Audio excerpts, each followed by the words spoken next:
Hello বন্ধুরা, কেমন আছো সবাই? আশা করছি ভালো আছো, সুস্থ আছো। তো আমি একদমই ভালো নেই, আর এরকমভাবে আমাকে ভিডিও বানাতে হবে কোনোদিনও ভাবিনি। আমি চাইও নি কোনোদিন এরকমভাবে আমি কোনোদিন ভিডিও বানাই। কারণ হচ্ছে, প্রথম কথা হচ্ছে, আমি বাইরের কারোর সামনে কোনোদিন কাঁদতে পারি না। আজকে তোমাদের সাথে যেটা শেয়ার করছি, এমনকি নিজের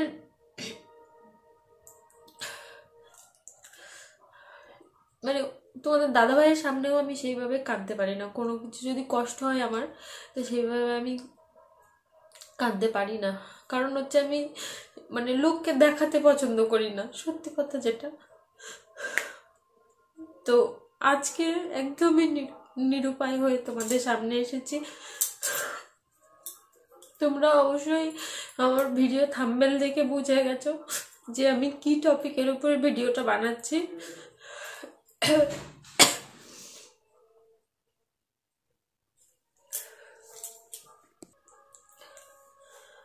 তো ছোট্ট একটা ভুলের কারণে আমার ভিডিওতে একটা স্ট্রাইক এসছে।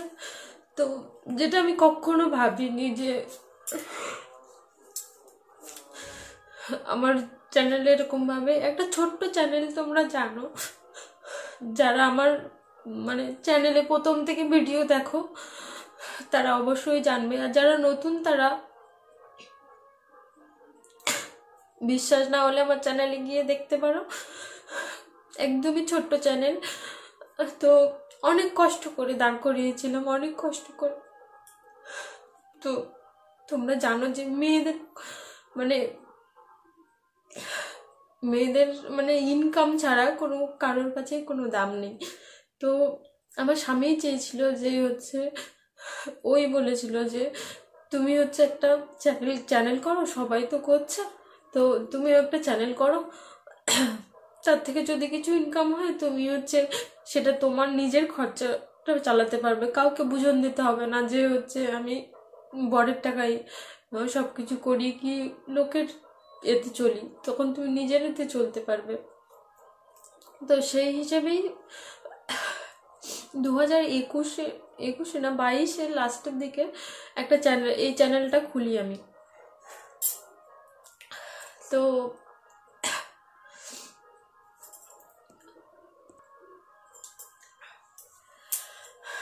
তারপর থেকে তখন আমরা দুজন মিলে দোকানে যেতাম, দোকানে গিয়ে ভিডিও বানাতাম। কারণ বাড়িতে তো তেমন একটা সেরকম একটা ছিল না সুবিধা আর কি। তো সেই জন্য দোকানের ওখানে গিয়ে ভিডিও বানাতাম। দুপুরের টাইমে, লাঞ্চ টাইমে যখন হচ্ছে দুজনে একটু ফ্রি থাকতাম, তখন শাটারটা নামিয়ে দিয়ে দুজন ভিডিও করতাম। তো সেখান থেকেই আমাদের ভিডিও করা স্টার্ট হয়। তখন আমরা চ্যালেঞ্জ ভিডিও করতাম, তারপর থেকে আস্তে আস্তে ডেইলি ব্লগিংও করি। তো তার মধ্যে থেকে অনেক বাধা বিঘ্ন, বুঝতে পারছো যে হচ্ছে গ্রামের দিকে সবাই তো সেইভাবে নেয় না, আর এই বিষয়টা সবাই ঠিকভাবে জানে না, আমিও ঠিকভাবে জানি না, ওই জন্য হচ্ছে এরকম একটা ভুল করে ফেলেছি। তো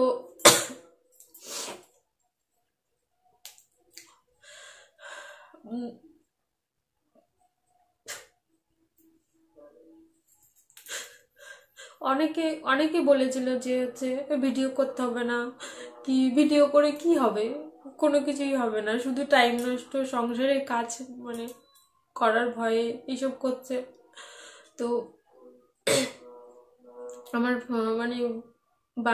বাপের বাড়ির দিকে অনেকেই বলেছে যে হচ্ছে ভিডিও করে কি হবে, কিছু হবে না, ফালতু মান সম্মান নষ্ট হবে, অনেক কিছুই হবে, এসব করে ফালতু কোনো লাভ নেই, সোশ্যাল মিডিয়া কি জিনিস, এসব ফালতু জিনিস।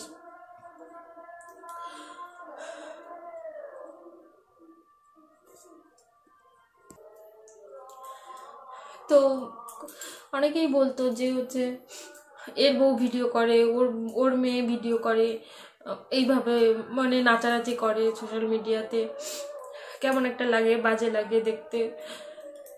তো সবার কথা ইগনোর করে সব কিছু মানে এ করে শুধুমাত্র আমার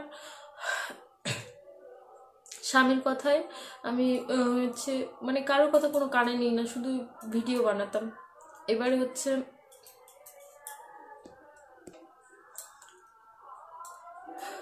তো যাই হোক করে ভিডিও তো বানাতাম, কিন্তু প্রথম প্রথম তো আর এডিট করতে পারতাম না প্রপার, মানে এডিট করার কি সেটা হচ্ছে আস্তে আস্তে তোমাদের দাদাভাইয়ের কাছ থেকে শিখি।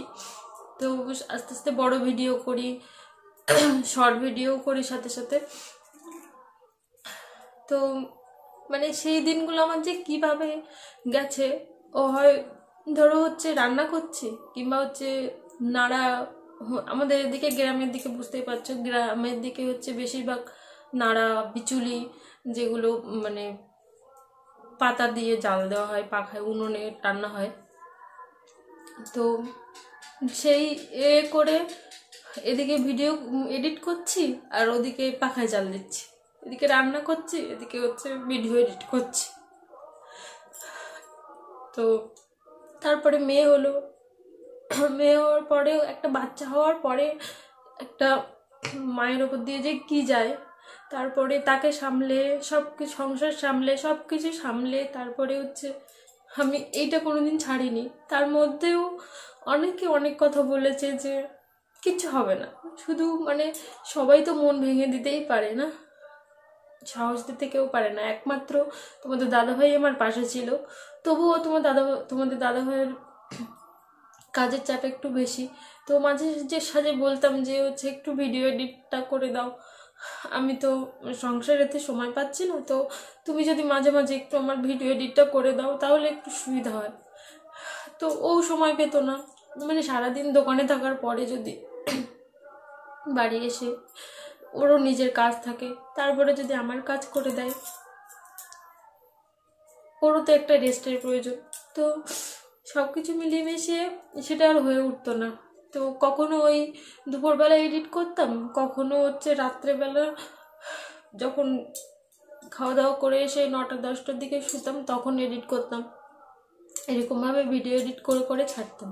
আর তারপরে প্রথমত আমাদের হচ্ছে প্রথম দিকে না মানে নেটের খুব প্রবলেম ছিল, এখানে হচ্ছে জিও নেট একদমই চলে না।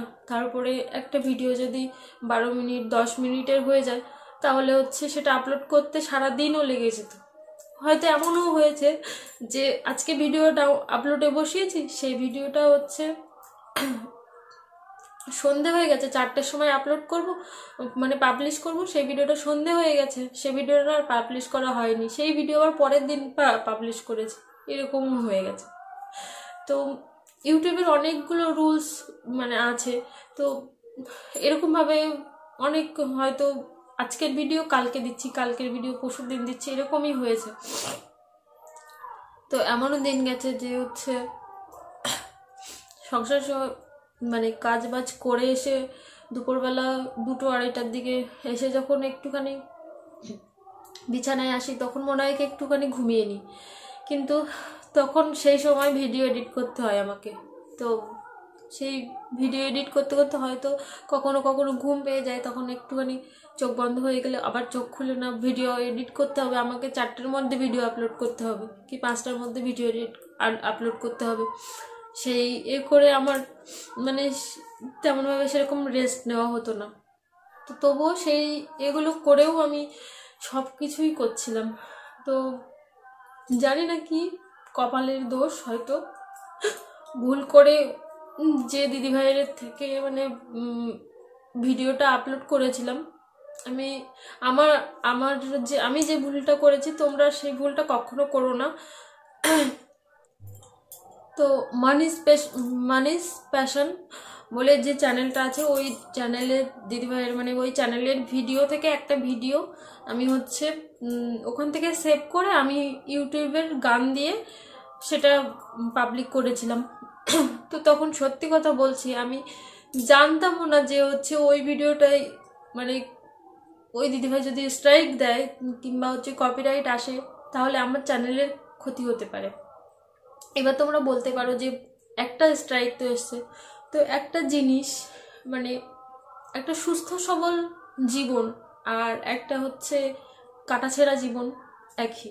তো একটা দাগ লাগা মানে পুরো জীবনটাই শেষ।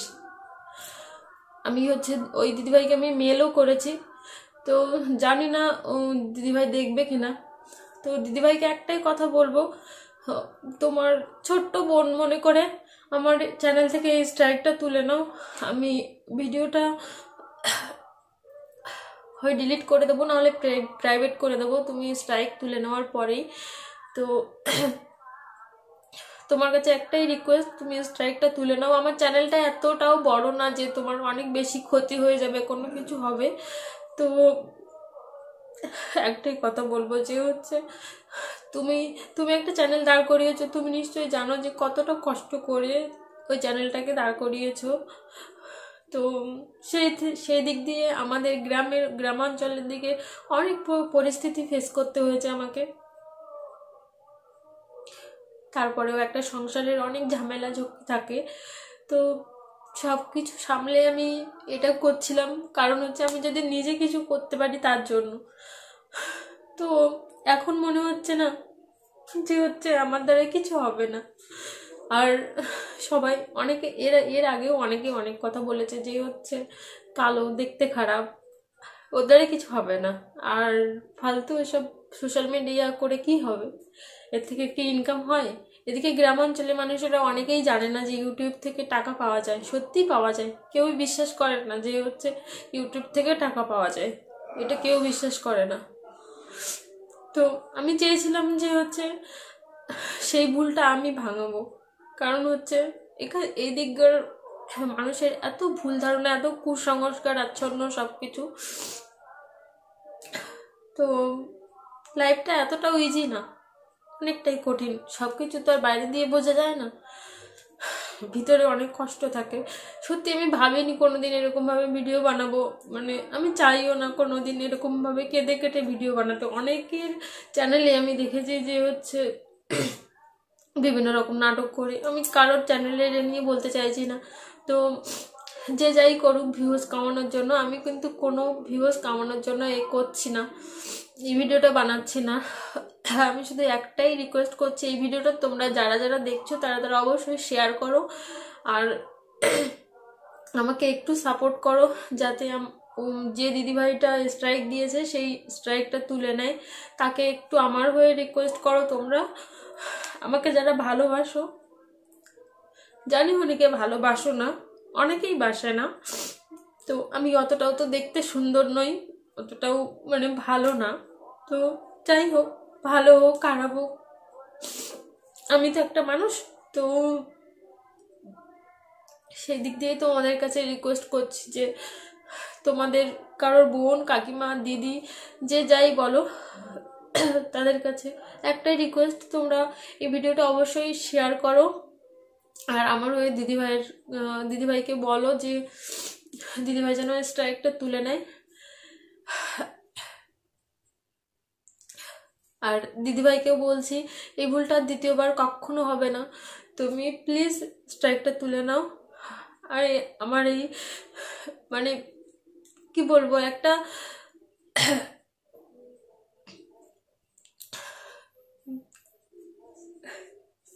স্বপ্ন ভাঙার যে মানে কি কষ্ট, সেটা হচ্ছে যার ভেঙেছে সে বুঝতে পারছে।